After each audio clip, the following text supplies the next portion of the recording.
welcome to Stonewall Consortium and the LGBT Foundation's General Election Hustings. My name is Jasmine Anderson, my pronouns are she, they, and I work as a reporter specialising in Equalities for the newspaper. And I'm a proud member of the LGBTQ community. So in the 2017 general election, over 14 million people who could have voted didn't. Almost 1 in 3 people who were eligible to vote, including LGBT people and their allies, didn't speak out, and we didn't necessarily get heard. And as we've seen this year alone, the need to ratify, support and advance rights for the community is more important than ever. 1 in 5 LGBT people have experienced a hate crime due to their own identity in the last 12 months. Nearly half of LGBT pupils, so that's 45%, including 64% of trans pupils, are bullied at school for being LGBT. And on an international scale, 69 countries still criminalise same-sex relationships. Equal marriage may have been legalised in Northern Ireland, but campaigners are taking action over when it's going to come in. Unprecedented GRA reform has been welcomed by the government, but the announcements have not yet come to fruition. Legislation to quell LGBT protests of the education of children about the existence of same-sex relationships has been recognising legal documentation, but the fight still goes on. And of course, the Minister for Equalities, a few times ago, may have welcomed in important work on Commonwealth reparations and trans rights reform, but the real has changed hands just as work has also started to get done. As well as this, transphobia, homophobia, ableism and racism against members of the community is growing at an alarming rate. This election is an opportunity to decide what sort of society we want to live in. Over the last 30 years, we've made brilliant progress for LGBT rights and acceptance. We've had victories in employment rights, parenting rights, partnership rights, and an equal age of consent. But there is still so much more to do to make sure every lesbian, gay, bi and trans person is accepted without exception. And of course, we have you, the invited audience for this hustings, which comprises mainly of representatives from LGBT community groups, organisations and networks and other civil society organisations. So everyone had the opportunity to submit a question in advance. The questions have been selected to ensure that a range of topics and voices are covered. We hope and we will keep the questions brief, so you've only got 30 seconds to ensure that we can cover as many questions as possible. Each candidate will have 2 minutes to speak on the question in hand. And as well as this, every candidate will give a brief 1-minute opening statement about their intentions, as well as, of course, introducing their pronouns. And I am joined here by representatives from the UK's most prominent political parties. So to the left of me, representing the Conservative Party, we have Life peer Susan Williams, Baroness Williams of Trafford. Representing the Labour Party, we have Dawn Butler, the Shadow Women and Equality Secretary since 2017 and MP for Brent Central. Representing the Lib Dems, we have Helen Belcher for the Liberal Democrats, the PPC for Chippenham, the chair of the LGBT Consortium. And last but not least, we have Benali Hamdache for the Green Party, the co-chair of the LGBTQIA Greens, London Assembly candidate and former Equality Spokesperson. I will allow themselves to introduce themselves in an opening statement, as I have recognised I've written down twice.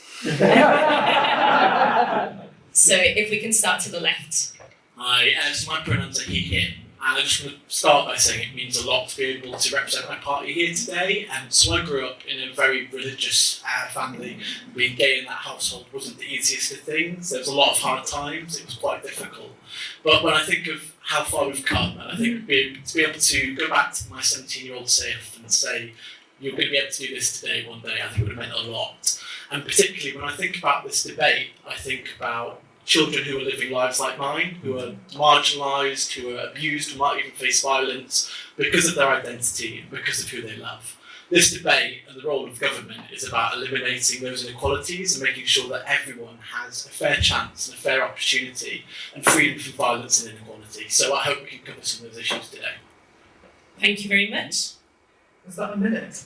Well, good evening, everybody. My name is Susan Williams, and could I join Jasmine in thanking the LGBT Foundation and Stonewall for putting on this event, because it is incredibly important. My pronouns are she and her. I am the Minister for Equalities. I have been the Minister for Equalities for quite some time now. I just want to say I was born in the 60s in Ireland, where in this country you can see signs on bed and breakfast that say no blacks, no Irish, no dogs. It was in 1967 that I was born, and that was the year when homosexuality was partially decriminalised thanks to a Labour MP and a Conservative peer. So the House of Lords does have its uses. And that actually is probably central to my point, because, Jasmine, you're absolutely right. The progress of equality has come on in leaps and bounds since those days. And I couldn't do some of the work that I do and achieve some of the things that I do without peers from other parties. And I'm looking particularly at Brian and Liz there. And I think actually to progress equalities, we have to do it together. It's not a party political issue, it's about changing hearts and minds and a societal shift that will actually bring true equality to this country. We are one of the most inclusive countries in the world, and I'm terribly proud of that. And you mentioned, Jasmine, some of the issues the LGBT people face, and that was brought out in our survey that we carried out, which had over 108,000 responses. I suspect I've run over a minute, so I'll stop. Hi, I'm Helen Belcher. It's a real privilege to be asked, and I'd like to thank you all for coming. I am chair of Consortium, but I have to make very clear that I'm here speaking for the Liberal Democrats and not for Consortium in any way, shape or form. I hesitate to bring the B word in, but Brexit determines the. You could have guessed it. Brexit determines the kind of society we want to be, and I think that there are various principles behind whether we're going to be inclusive or kind of wanting to stand alone. I think as LGBT people, we have relied a lot on the legal protections given to us by various European courts, who both Conservative and Labour governments have been kicking and screaming through the various courts. And the EU is often found against governments, and the UK has had to change laws. So examples are gender recognition, which is obviously, as a trans person, that's pretty dear to my heart. And for me, it's really important that we stay in the EU because of the protections that gives. And I started, I guess, campaigning on trans issues strictly as a cross-party thing. I really hate making LGBT issues and trans issues in particular a kind of party political thing. But I'm very proud to be part of a party which has been at the forefront, actually, for decades of promoting LGBT rights. I'll stop there. Thank you. And last but not least. Hi, so my name's Dawn Butler. My pronouns are she and her. And I absolutely agree it is important that we work together in regards to LGBTQI plus rights, but it's also important that we call out when the government's doing stuff wrong, and actually all of the hate that we've seen against the trans communities because of the void in amending the Gender Recognition Act. And I think we can't shy away from that, because that's affected the LGBTQI plus community considerably. I just quickly had a look through the Equality Wins manifesto, and I can safely say that I think we've covered all of the points in this, and there's a lot of detail in there, and I hope that when Labour gets into government that we can implement your manifesto within the first 100 days, because nearly every single piece of equality legislation has been brought about by a Labour government. So I look forward to working with all of the parties, but progress has been painfully slow, and I think it's about time it was speeded up. Thank you. Thank you, everyone. And by the way, in case there's a fire, there's 2 fire exits there. Very important. And I would ask you to be civil and kind during this debate. We get enough flack outside, so let's keep this a nice space. So, first of all, I am going to present the questions per section. So I'm going to say your name. You've got 30 seconds. Just stand up. It's your time to shine. So we're going to start with education. So David Braniff Herbert from the National Education Union, please stand up. Hi, I'm David Braniff Herbert. My pronouns are he and him. I work for the National Education Union as a national organiser for LGBT plus educators. I just wanted to ask the panel, sometimes when educators, teachers and support staff want to come out in their school, want to come out in the staff room and want to come out in the classroom, sometimes they're prevented from doing that. They're told that's not appropriate. You know, you should really be doing that. That's a bit personal, isn't it? But to be a brilliant educator, you need to be your authentic self, right? So I want to ask you, what will your parties do to ensure that the educators have confidence and then they're backed up by law and by the DfE to come out safely in staff rooms and in classrooms as well? Thank you. Right, we started left to right, so let's go right to left this time round. Cool. So thank you. So our whole programme in regards to the Labour Party is about ensuring that we remove the structural barriers that stop people from being their true authentic self, no matter where they are, whether they are at work or at home or in public spaces. That's the whole ethos around our manifesto. And we've got Nia in the Shadow Cabinet, and she tells the story of when she was teaching and she split up with her girlfriend, and she was really sad that she was unable to talk to anybody about it because she hadn't come out as being gay. And we've already said that that should never happen again. I mean, in this day and age, it's absolutely unacceptable that people are unable to be their true authentic self. And we talk to organisations like this. So we say to organisations, look, if people come to work and they're hiding a bit of themselves, they're not as effective as they could be at work because they're always having to hide something away, not by choice. If you choose to, that's different. If you're forced to, that's something else. So we will ensure that all the legislation that needs to be put in place to remove those structural barriers are put in place. Thank you very much. Bringing your whole self to work is, for LGBT people, can be quite a radical act. And it's not always easy to sort of, people make various assumptions that you're in an opposite sex relationship, and then suddenly you have to kind of, especially this time of year when you talk about Christmas parties and so on, well, actually no, I've got a husband rather than a wife, or vice versa.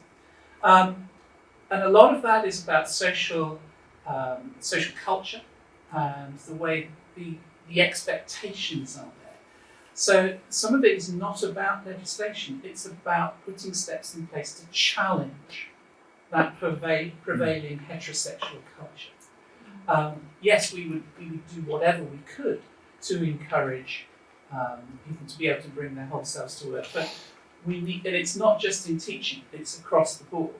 So teaching has specific issues because people, particularly primary schools, people start to think, oh, this you're in danger of converting a particularly vulnerable group of children.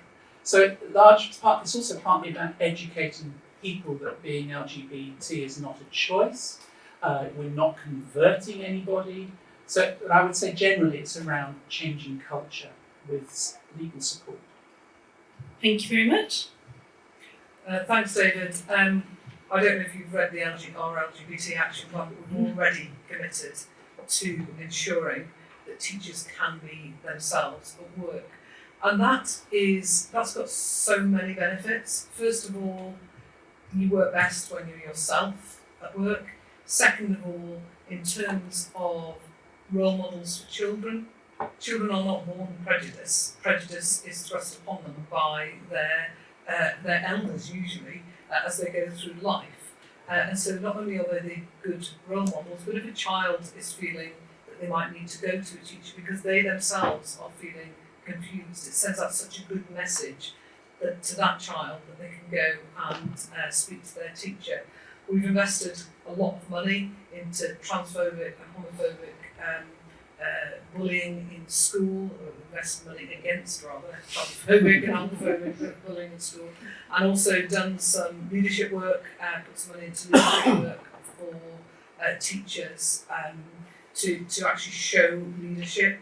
And the other thing that we've done is supported the launch of LGBT Ed. I don't know if you probably have heard of it, and it's a networking group for teachers and allies of the LGBT community. So I think those things actually, I hope, will make teaching a better environment for people to be their authentic self. So I'd like to start by borrowing a Harvey Milk quote. So I was born of heterosexual parents. I was taught by heterosexual teachers. Television ads and newspaper ads, fiercely heterosexual. A society that puts down homosexuality. Why am I homosexual if I'm affected by role models? I should have been heterosexual, and no offence meant, but if teachers are going to affect you as role models, there'll be a lot more nuns running around the streets. Now, there's not as many nuns teaching these days, but I think it is a relevant quote. And I think the fact is that we all know that by people being their authentic selves at work, people can be better employees. This daily stress, I think all of us can testify that the stress of being closeted, the stress of worrying about people finding out, is such an inhibitor to performing well at work. But in terms of the role in government, I do think there's a few things. I think, first of all, I worry about the fragmentation of education and the role of academies in this place. I think better accountability in the local education authorities, when we would be able to deliver more changes like this more uniformly. I also think the level of anti-union laws in this country are in trouble. I think a lot of trade unions will say there are a lot of barriers to representing workers in this country. Loosening those would mean that more teachers could actually challenge when things are going wrong and when they're being held to an inappropriate amount of accountability about their sexuality or gender. Thank you very much. You were all kept to time, which was really weird. Kakan Qureshi is not here tonight, but is representing Finding a Voice. So I'm going to read the question. Will your party provide defined guidance on LGBT inclusive education which unites society rather than further dividing it? I'm going to start with you on the left, Baroness Williams. Thank you. Well, we did produce guidance, that guidance is now statute, and that guidance will be mandatory from next September. And boy oh boy, has it created a rumpus, but it's updated guidance we updated it, I think it was last updated 20 years ago. So relationships, education, mandatory in primary schools, relationship and sex education, mandatory in secondary schools as it has been for some time. Thanks, shout out to Stonewall who helped us produce the guidance, and I think are quite satisfied with that guidance and what it looks like. So I'm very pleased to be able to report on that. Fantastic. And Helen? Any improvement in SRE is very much to be welcomed. The Liberal Democrats, what we're saying actually is that politicians should stop interfering with the curriculum. And so we want to push the whole curriculum into the hands of independent experts who actually understand teaching and learning and the way that all works. And I would hope that we would ensure that LGBT people form a part of that independent body. I think one of the things that particularly pains me is that as trans people we've been crying out for the DFE to provide guidance for schools on how to deal with trans people. Not just trans students, but trans teachers, trans ancillary workers, and so on. And we really need this because there is so much media misinformation out there and so much fear about trans people that if we have a government-sanctioned document, a document with the Department for Education on it, suddenly you have an official piece of guidance which people can go to and abide by, rather than trying to pick up best practice on things such as Brighton and Hove guidance or the Cornwall guidance. And that is something I would really want to see. Thank you. So yeah, I'd say this again, this is deeply personal for me. Growing up, I was fed all kinds of homophobic myths from the toxic source of my household, and there's myths about HIV, myths about the gay lifestyle, some pretty poisonous stuff about the gay agenda, I think. But when it came to it, my school was absolutely absent countering any of that. I went through education with no kind of inclusive curriculum. Those voices that I needed to hear about, safe sex, about healthy relationships, just weren't there. And it really, really frustrates me that it's taken so long to get here. I've spent a big part of my entire adult life campaigning for inclusive education in schools. And while it's an applause that finally it's coming in next year, I'm so sad for every single child that didn't go through an education without such necessary inclusion. I have to say as well, though, when we look at what happened in Birmingham, it's a matter of record that government's response was really slow, that those schools were left without the support that they needed to answer to this. And as it's spread around the country, there hasn't been a systematic plan for responding to this, because unfortunately we've got a situation where a very small minority, very active people are whipping up a lot of very toxic myths about what is in this education that doesn't bear repeating really in this space. So it needs a really firm response. And I will say, there's some excellent research by Dr. Anna Carlisle from Educate and Celebrate that has some really clear recommendations about how we can make sure inclusive education is not only got into every school, but embraced by every community. It's about talking about equality. It's about building on what we know has worked. And actually we need to see government roll out some of that best practice to make sure that the resistance we've seen in some areas Done. Yeah, following up on that, I think we need to sort of give Andrew Moffat kind of a big up for everything that he's put up with. It's been crazy, the hate that he's got for his Outsiders programme, and actually it was okayed by Ofsted as being appropriate, so I think it's crazy. The Labour will provide funding for schools to deliver mandatory LGBT plus inclusive relationship and sex educational training. I think anyone that saw my speech at Stonewall, where I mentioned giraffes and got a lot of weird publicity around it, will kind of know my views on. You're looking very confused, yeah. Okay, so I mean, basically, the point that I was making is that you can't teach somebody to be gay. You're either gay or you're not gay. You can't teach it. And there's lots of gay giraffes. Let's not talk about numbers.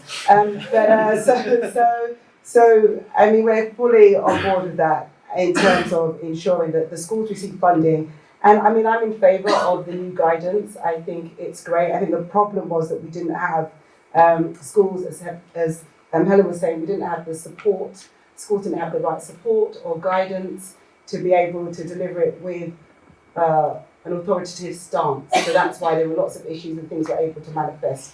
So we've got to basically build on the guidance to make sure it's solid and to make sure that schools can deliver the programme and to ensure that we stop any protests around the schools. Because at the end of the day, the only people that suffer are the kids. Yeah. The kids having to go to school and walk past angry parents, and they're wondering what the hell's that all about, because in the classroom it doesn't matter to them. And so it was sort of adults inflicting. Sorry, don't you sorry, I said I've realised that we don't have that much time, which I am probably. Yeah, absolutely. Yeah, no problem. Right, so we're going to speed it up a bit, like the worst kind of game show. So I'm going to get everyone to ask in the next section all of the questions at once, and each speaker is going to have a minute. Sorry, everyone. So this is on. I've got more than a minute. You've got more than a minute? Yeah. Okay, we've got 2 minutes. Ignore me. What am I talking about? Why am I here? So this is on hate crime and domestic abuse. So I would like Nick Maxwell from Forum Plus to please stand up. I would like Blair Buchanan from Sex Worker Advocacy and Resistance Movement to please stand up. And I would like Jessica Asata from Safe Lives to please stand up. So Nick, if you could ask your question first, Blair second, and Jessica third. Thank you so much. Hi, I'm Nick Maxwell. I'm the caseworker for Forum Plus, we work with LGBT victims of hate crime in Camden and Islington. And my question is, particularly with the different classifications around hate crime and how the courts deal with it, what importance will your party place on dealing with hate crime, and specifically where this hate crime is deemed to be of a low level or labelled as hate incidents and seen as less worthy of attention? Thank you. Given that we know that a lot of LGBT people engage in the sex industry and the majority of trans people murdered every year are sex workers, will you follow the guidance of sex work organisations around the world calling for full decriminalisation of sex work, which has been proven to improve our health and access to justice? Thank you, Blair. Research has shown that LGBT people face higher rates of domestic abuse but have very, very few specialist services that they can access. Will you commit to ensure that the needs of those victims and survivors of sexual abuse are included in the new domestic abuse bill? Thank you, everyone. Helen, I'd like you to start, please. Okay, so I've got to try and answer 3 questions now. 2 minutes. 2 minutes, okay. The hate crimes first. The stats on that is quite appalling. I did some research between 2013-14 and the latest 2018-19 figures. The overall number of hate crimes increased by 132%. The overall number of hate crimes against LGBT people increased by over 200, something like 210%. The overall number of hate crimes against trans people increased by over 300%. And there was an uptick in both anti-LGBT and anti-trans in 2016. You kind of wonder what happened there. My experience, I gave evidence to the Law Commission as part of a public consultation about including transphobic crimes and putting them as parity. The Law Commission eventually decided no, well, they thought there was a case to do it, but they just simply didn't think there were enough cases to justify doing it, which seemed a very, very odd reason not to give parity. And Lib Dems would give parity across the board. Transphobic, LGBT, all the other ones which are not given equivalence at this point. So that's a very straightforward one. What were the other 2? One was about sex workers. In terms of sex work, yes, there needs also to be some consideration as to why marginalised groups are forced into sex work very often. And trans people are very often pushed into this work because of difficulties in terms of accessing healthcare, because of difficulties in accessing employment. And so if you have to live and nobody is employing you because of various bona fide reasons which are still permitted through, then we need to look at that and eliminate discrimination, and I'm probably going to run out of time for the third one, sorry. No problem, you did very well considering I just moved that out of nowhere. Brilliant. Starting with sex work, absolutely yes to decriminalisation. We know that it works. If we had policy made by evidence-based policy instead of net twitching, we'd be embracing the model of New Zealand. We know that New Zealand, there's been no increase in the number of sex workers, but more people said they feel like they've got more rights, they're more able to challenge sexual violence, they're more able to challenge their employers, so it works. We just need to embrace it. When it comes to hate crime, absolutely we need to make all hate crimes equivalent. Right now the law has an inequality, an unequalness about different types of hate crime. I'm looking to the Law Commission review in terms of what can be improved on these processes. We definitely need to make misogyny a hate crime as well, that's a huge gap. And we definitely know that right now confidence in police does prevent a lot of reporting. I mean, one stat just from the British Transport Police, only 25% of hate crimes reported on our railways actually result in a charge. So if you know that you've reported it, it's not had anything done, why would you bother again? So confidence is a huge thing. And finally, about domestic violence, I think we have to talk about the cuts. There's a big problem right now with the level of public sector cuts that are driving a surge towards genericism. We're seeing a lot of London BME domestic violence services threatening with closure, having to replace more generic services. So I think funding is a core part of the puzzle.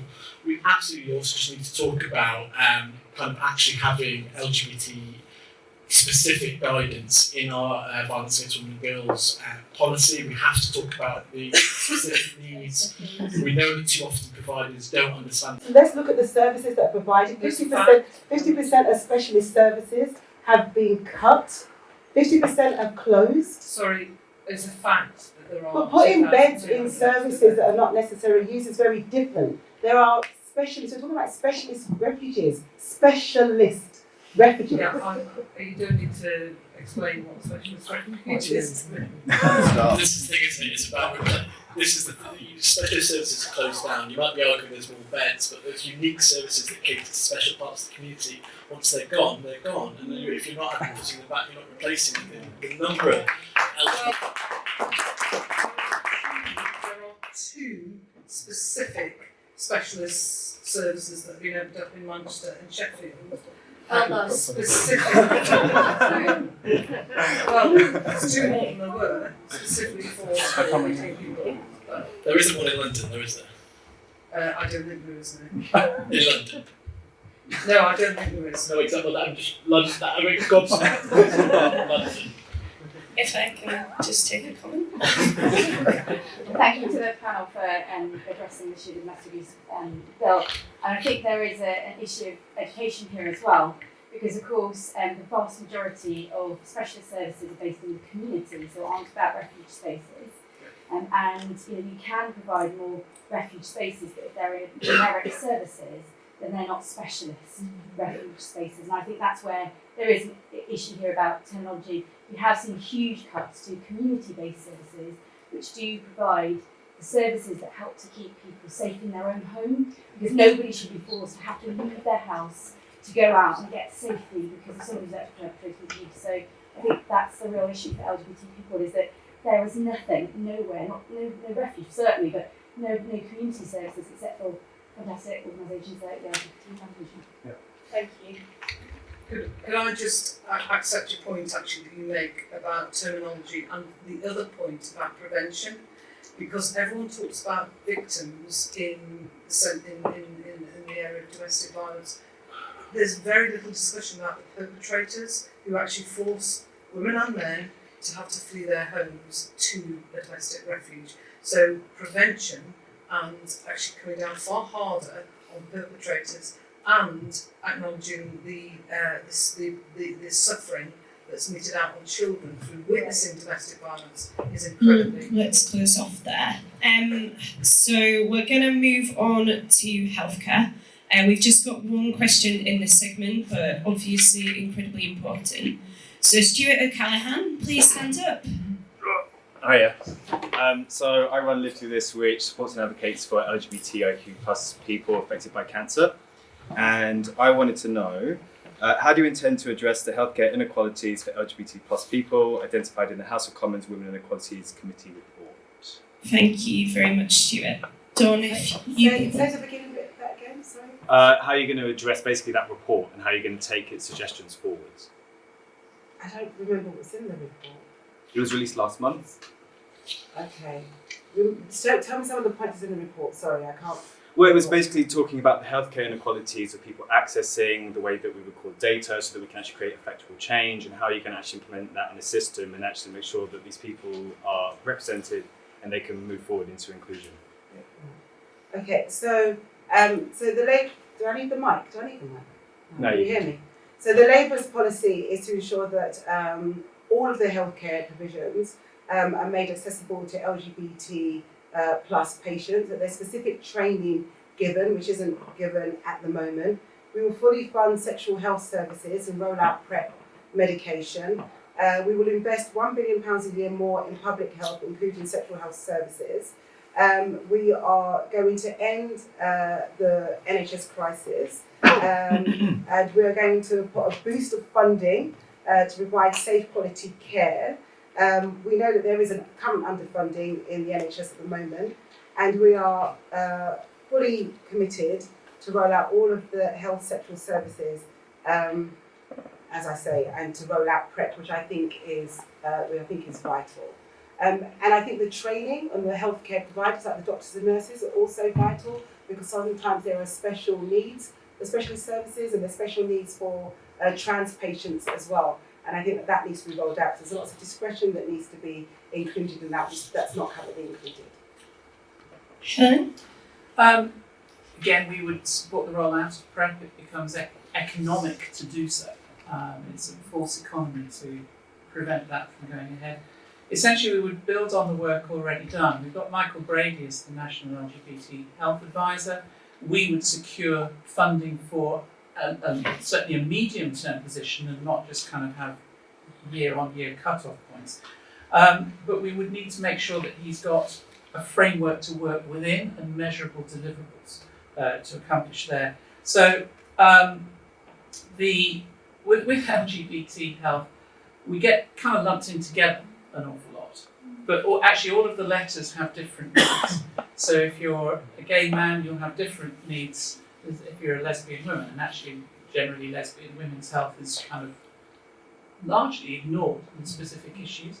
Trans health, from personal experience, everybody tends to concentrate on the transition pathway, whereas actually there are massive abuses or lack of service or difficulties accessing just regular treatment, which, the West Committee in 2015 heard people talk about the trans cold.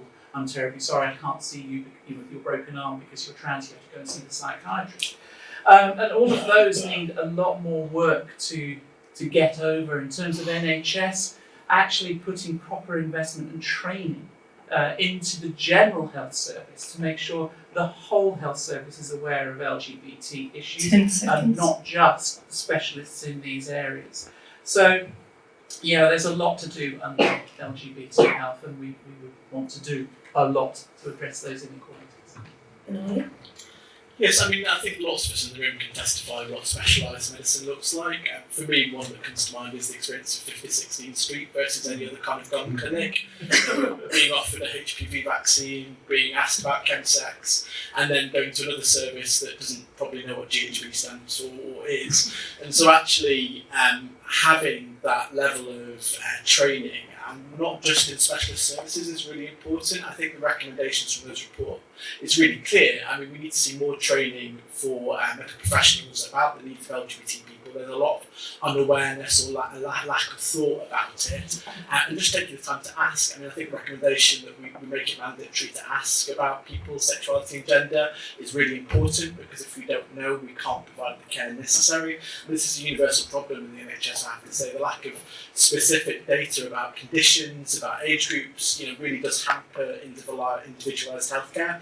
And I think it goes across health sectors. I know about drug and alcohol services, again, who didn't know what GHB was, and you think, how can that be in this era of where there is an epidemic of chemsex and we are living in London? So, absolutely the level of training needs to be improved. And I think the report is a ready-to-go kind of manual for anyone who's serious about taking equality seriously.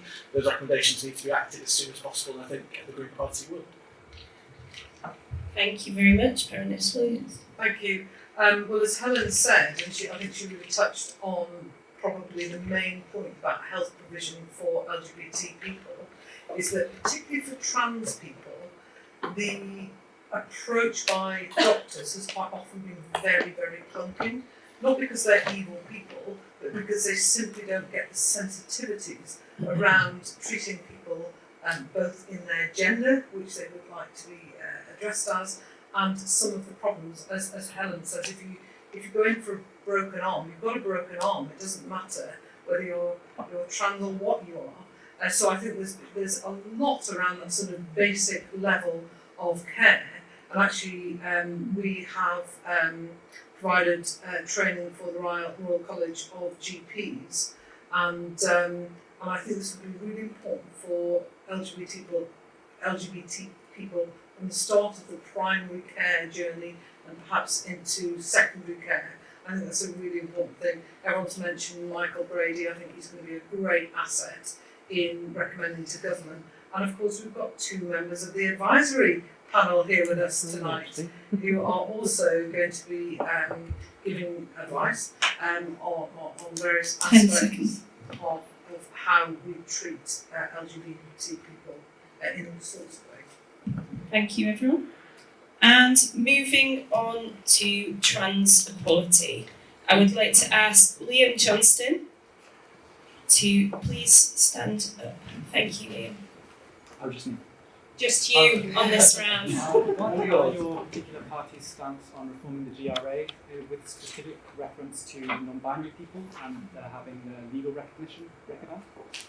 Thank you very much. Benali, please could you start? Yeah, so when it comes to GRA reform, our manifesto is really clear. Yes to reform, yes to non-binary recognition, yes to young people having the opportunity to have their gender recognised in law, and yes to a demedicalised process that puts trans people's experience at the heart and does embrace self-ID. And again, going back to evidence-based policy, we know that this has happened in other countries without the sky falling down or any kind of anything represented by the scaremongering that's been in the public sphere. When you challenge transphobes about why isn't everything awful in Ireland or Argentina or Malta, there is just no response because everything is based on hypotheticals rather than real life experience. I once had a transphobe tell me that on Ireland, they don't have feminists, so they're not able to speak up about all the terrible things that's coming down. And I think you call yourself a feminist, and do you not just notice the whole repeal movement? And so this whole argument is not based in facts. And again, embracing evidence-based policy, looking at where it works elsewhere, we can adopt working law today from places like Ireland. Thank you very much, Dawn. I agree with Benali. I agree with everything that he has just said. I've been accused of not being a feminist so many times. I've had to stop scrolling on Twitter before I get confused myself in what they're saying about me. Reform must go ahead. I am so frustrated. The reason why there's been so much hate is because of the void and the delay. And because there's been a delay, that void has been filled with misinformation. It's been filled with just vile hate, people saying really horrid stuff about the trans community, and it's just so unnecessary. And so that needs to go ahead. We're already committed in the Labour Party to getting that done, and we'll just get that done, not a problem. In regards to non-binary, we're going to have an LGBT plus advocate that will look at just laws, not just here in the country, but globally, internationally, because there needs to be a change around there, which will include non-binary. We will we'll amend the wording of the Equality Act so that it will take into consideration gender identity. And so, basically be assured that the rights of the LGBT plus community will not be used as a political football. As we know, the Cummings, what's his name? Dominic Cummings? Can't remember, the scruffy one. They kind of did a focus group to see if they can weaponise the LGBT plus. Don't I'm afraid to your so I'm sorry. Sorry. Anyway, we won't get rid of it. Baroness Williams. So I've lived through this process, through the consultation, and I have to hold my hands up to say that it has been far more complex than I first imagined. I absolutely am committed, and the government is committed to reform. And I think reform in such a way that is sensitive to some of the issues that are being raised. I have never known such a polarisation of views. And I think you might criticise us for not moving fast enough, but I think we've also got to move sensitively so that the various groups who are represented feel that actually the system is fair to them, and also that we do things in a way that actually what we the initial thing we set out to do, which was to improve the whole bureaucracy about gender recognition, that is improved, but without actually, I don't want to be the minister in 10 years' time that someone says, you know what, the decisions she made have actually destroyed my life. I want to make sure that the decisions we made are made sensibly. The decisions you've made have destroyed my life. The decision to sit on it and watch us die. That doing nothing is an action. I concede that. I absolutely concede that, and I do. Then you have made a decision to destroy our lives. I know this is an incredibly emotive issue, but it would be Just really stop lying. if we could just get through I'm not lying. and pass over to Helen, who would like to make some comments. Right, here we go. It might be difficult being a minister and making the decision, but it's been hellish being a trans person. And having a profile and being the target of some of the hatred has been absolutely abhorrent, based on a complete campaign of misinformation, duplicitous lies and conflation of various issues. I noticed that in the Conservative manifesto, reform of the Gender Recognition Act is not even mentioned. We had the announcement of the consultation in 2017. We then had a year where there was a complete vacuum, which was then filled by the anti-trans campaigners and making trans people's lives hell based on this misinformation. And that misinformation continues to this day. This morning, I woke up to Radio 4 Today programme. I'm probably one of the very few people who continues to listen to it. And I had Christine Jardine, who was a lovely person to wake up to this morning. And she was being then asked by Justin Webb about the Gender Recognition Act. And Christine said, actually, we need to change the whole narrative around this piece of legislation.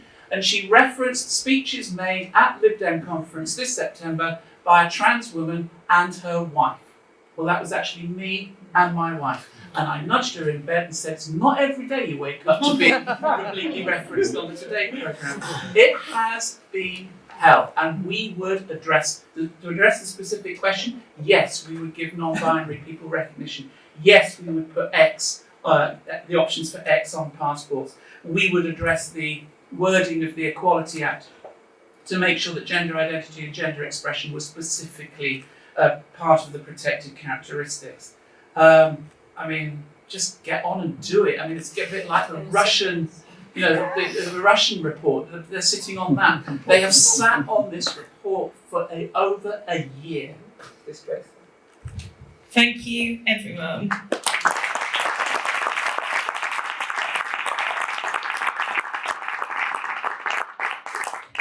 And last but not least, we are moving on to our final section, equality and inclusion across the LGBT community. So, Jay Crawford, if you are here, please stand up. Daniel Lull, if you are here, please stand up. Jane Ozan, if you are here, please stand up.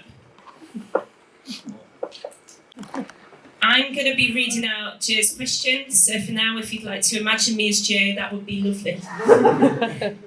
So, Jay Crawford's from Sparkle, and they said, if elected, what will your party provide for the most vulnerable in society, those with subsectional diversity, such as transgender people and those with disabilities and additional needs?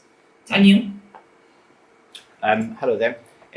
My name is Daniel. I'm a co-founder of Power Pride. Power Pride is an organization that focuses on the intersection between the LGBT and the disabled community. My question to you is the following. With approximately 40% of LGBT people being recognized as having a disability, disabled people remain excluded from the common LGBTQ experience.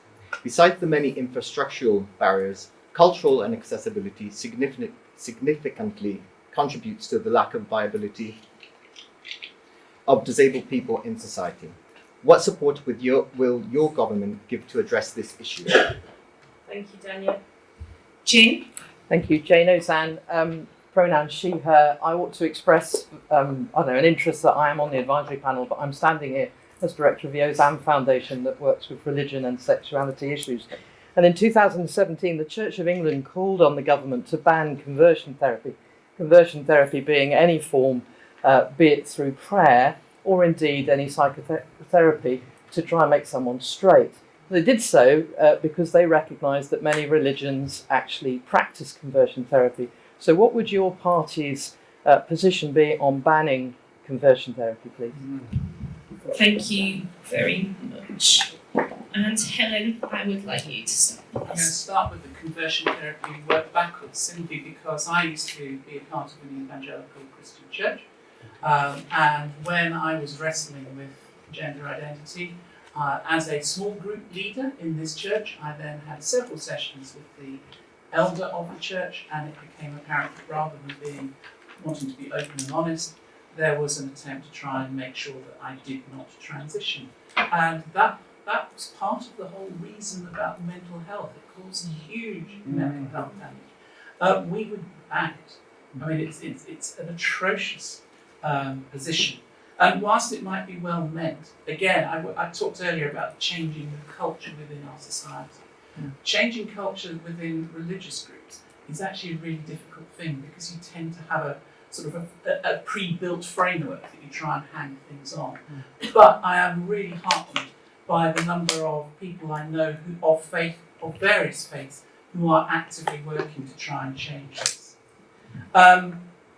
In terms of disability and intersections, I'm actually one of the very first people who, I gave evidence at the very first Women in Equalities Select Committee hearing, and I'm one of the very first people actually recorded in whatever, it's not quite Hansard, but you mentioned intersectionality in that parliamentary framework.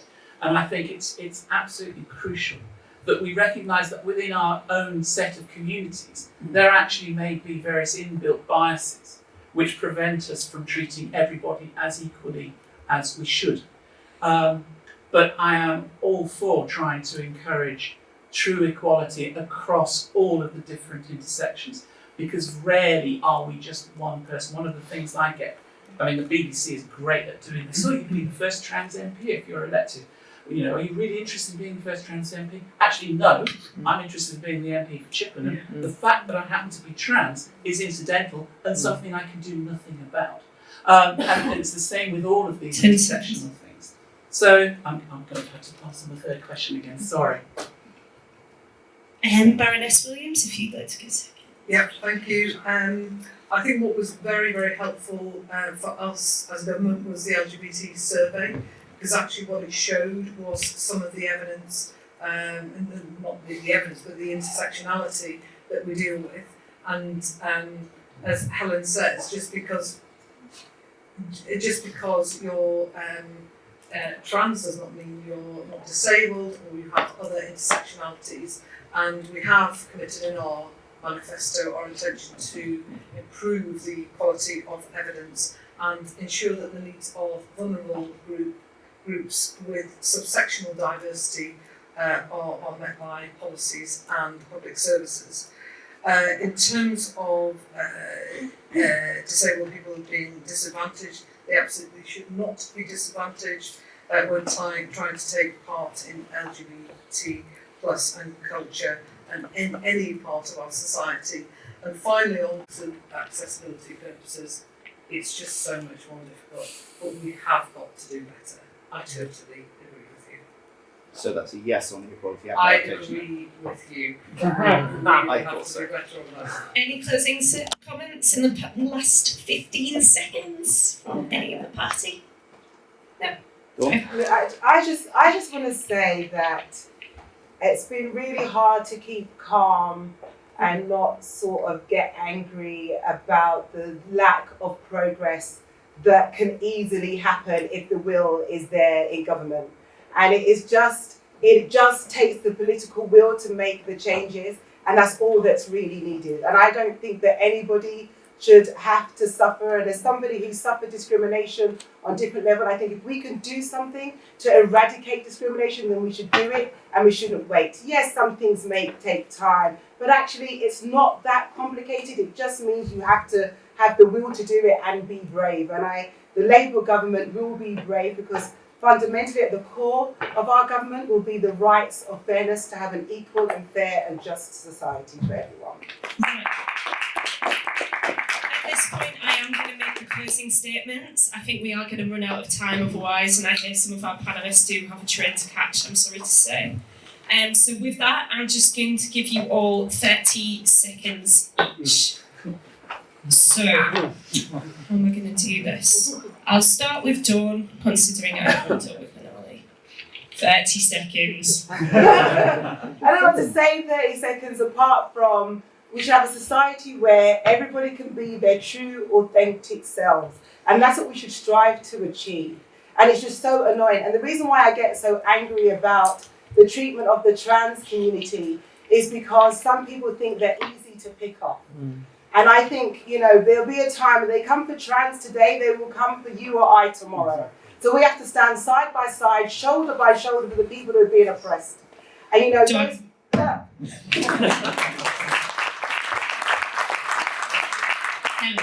this election is about values and what values underpin things. So if you look at, say, for example, asylum seekers, why have we still got a system which demands people prove that they're gay and take all sorts of random excuses to deny LGBT people asylum? You've got the Conservative proposals for voter ID. Well, that, you know, what on earth? There was one conviction for voter fraud in after the 2017 election. So we're potentially disenfranchising 3.5 million people to avoid one conviction. And I think that tells you that, you know, we want an inclusive society. No one should be enslaved by poverty, ignorance, or conformity. And that is absolutely key to Liberal Democrats.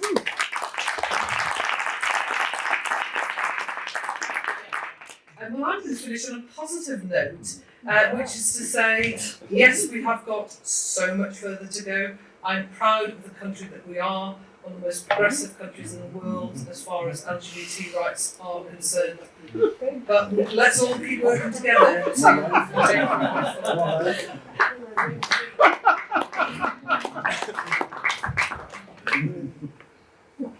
So we're living with a legacy of about 30 billion worth of public sector cuts, from disability benefits to public health. The bankers' blowout was balanced on the back of some of the most vulnerable in our society. I mean, finally, discussion has moved on from the austerity project, and you know, the hopes, the dreams, the projects that we've talked about today take investment, they take money.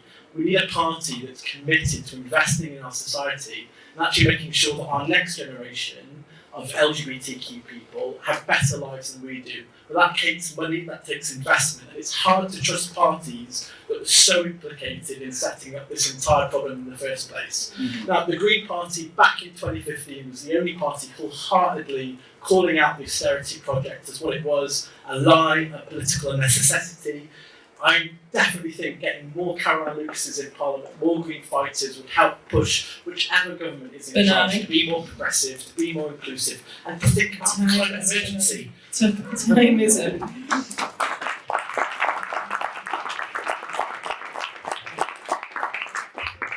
I would like to thank all of you in the audience for being such active participants, as well as putting up with my terrible jokes. Good jokes. Thanks. I would like to thank every single panellist that was with us tonight. I really appreciate your efforts and your concerted effort to bring equality to our community. And I would like to remind you, please register to vote tonight if you haven't done it already. The deadline's tomorrow. We need as many of us as we can get.